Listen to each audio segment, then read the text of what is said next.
গেছিলাম দেওয়াল ঘড়ি কিনতে, কিন্তু আমার নিজের জন্য ঘড়ি পছন্দ হয়ে গেল। কোনটা নেব আমি বুঝতে পারছি না। আমার দুটোই বেশ পছন্দ হয়েছে, কিন্তু নিতে হবে একটা, কারণ আমার হাজবেন্ড গরিব। দুটো ঘড়ি তোমাদের সঙ্গে শেয়ার করলাম, কিন্তু কোনটা নিয়েছি আমাকে কমেন্ট করে অবশ্যই জানাতে হবে। আমি এই ভিডিওতে দেখাবো না, পরে কোনো একটা ভিডিওতে তোমরা আমার হাত দেখলেই, মানে হাতে যদি লক্ষ্য করো তাহলে বুঝতে পারবে যে আমি কোনটা নিয়েছি।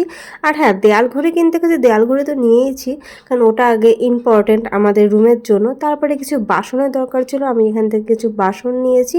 কি কি নিয়েছি পরে একটা ভিডিওতে দেখিয়ে দেবো। এই ভিডিও ক্লিপগুলো বেশ কিছুদিন আগে, আমার শরীরটা খারাপ রয়েছে তাই জন্য আমি ঠিক মতন এডিটিং করতে পারছি না। তারপরে আমি ওই ঘড়ি তারপরে বাসন কিনে চলে এলাম শপিং মলে। পুজোর বেশ কয়েকদিন আগে, এখনও তো পুজো হাতে গোনা 4-5 দিন আছে, মানে মহলার পরে আর কি ভিডিওটা আমি এডিট করছি।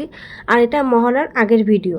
তো আমি কিছু শাড়ির কালেকশনগুলো দেখছিলাম, বেশ সুন্দর সুন্দর, কিন্তু দামটাও কম, তার মধ্যে কোয়ালিটিটা অতটাও আমার কাছে ভালো লাগলো না, ওই জন্য আমি দেখেই ছেড়ে দিলাম। অ্যাকচুয়ালি এখন যখন ভিডিওটা আমি এডিট করছি না, এখন আমার পুজোর একটাও পর্যন্ত শাড়ি হয়নি, মানে শপিং আমি কিছুই করতে পারিনি। তখন যখন শপিং মলে গেছিলাম তখন আমার মনে হচ্ছিলো যে পুজোতে এখনও দেরি আছে, ঠিক আছে তাহলে পরে আমি চান্স পাবো কেনার জন্য, কিন্তু আমি এখনও পর্যন্ত কিনিনি। আমার এটাই আফসোস যে আমি যদি তখন কিনে নিয়ে আসতাম, তাও আমি মনকে বোঝাতে পারতাম যে আমার পুজো শপিং শুরু হয়েছে, মানে কিছু কিছু হয়েছে। তারপরে দেখো এই যে ড্রেসটা, এই ড্রেসটা আমার খুব পছন্দ হয়েছিল, কিন্তু ট্রায়াল দেওয়ার পরে আমাকে ভালো লাগছিল না দেখতে, ওই জন্য আমি নিলাম না। না, একেবারে যে খালি হাতে শপিং মল ঘুরে চলে এসেছি সেটা না, শপিং করেছি কিন্তু পুজো উপলক্ষে না, নিজের ঘরে পরার কিছু জিনিসপত্র নিয়েছি, মানে ঘরের আর কি ইউজ করার জন্য। তারপরে নিজের কিছু কিছু টি শার্ট নিয়েছি, এটাই। তোমরা যদি চাও যে আমি কি কি শপিং করলাম আজকে, তাহলে পরে কমেন্ট করো, আমি কোনো একটা ভিডিওতে শেয়ার করে দেবো। অ্যাকচুয়ালি আমার না রুমে গিয়ে কি কি কিনলাম সেগুলো দেখাতে, মানে দেখানোর কথা মনেই থাকে না, এই জন্য আমি দেখাই না। মানুষ ভাবে আমি হয়তো মানে দেখে টেকে চলে আসি, না না নিয়ে আমি আসি না, মানে আমার নিতেই ইচ্ছা করে।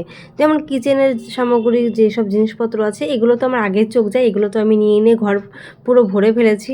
এরকম ভাবছি আজকে আবার শপিংয়ে যাব, মানে আজকেই ভিডিওটা এডিট করে আপলোড করব, এবং আজকেই ভাবছি যে একটু শপিং যাব, কারণ পুজো আর 2-1 দিন, মানে বেশি দিন নেই হাতে। শপিং কি করে হবে কি না হবে আমি তো বুঝতেই পারছি না, ওই জন্য শপিংয়ে আজকে যাব, এবং শপিংয়ের ভিডিওগুলো তোমাদের সঙ্গে আমি শেয়ার করব। তোমরা আমার চ্যানেলে চোখ রেখো, আমি অবশ্যই শেয়ার করে দেবো, তাড়াতাড়ি করে এডিটিং করে আপলোড করব। আজকের মতন আমি আর কি দেরি করব না ভিডিও এডিটিং করার জন্য। মাঝখানে শরীরটা খারাপ ছিল বলে আমি এডিটিং করতে পারছিলাম না। এখনও হয়তো আমার ভয়েস শুনে বুঝতে পারছো, এখনও আমার শরীরটা খারাপ আছে। তো এই ছিল আজকের ভিডিও, কেমন লাগলো একটু কমেন্ট করে জানিও। আর তোমাদের পুজোর শপিং হয়েছে কি না, আমার নাকি আমার মতন এখনও লেট হচ্ছে, একটু কমেন্ট করে জানিও। আর হ্যাঁ, যদি হয়ে থাকে তাহলে কি কি কিনেছো সেটাও কমেন্ট করে জানিও। তো দেখা হচ্ছে নেক্সট ভিডিওতে। টাটা।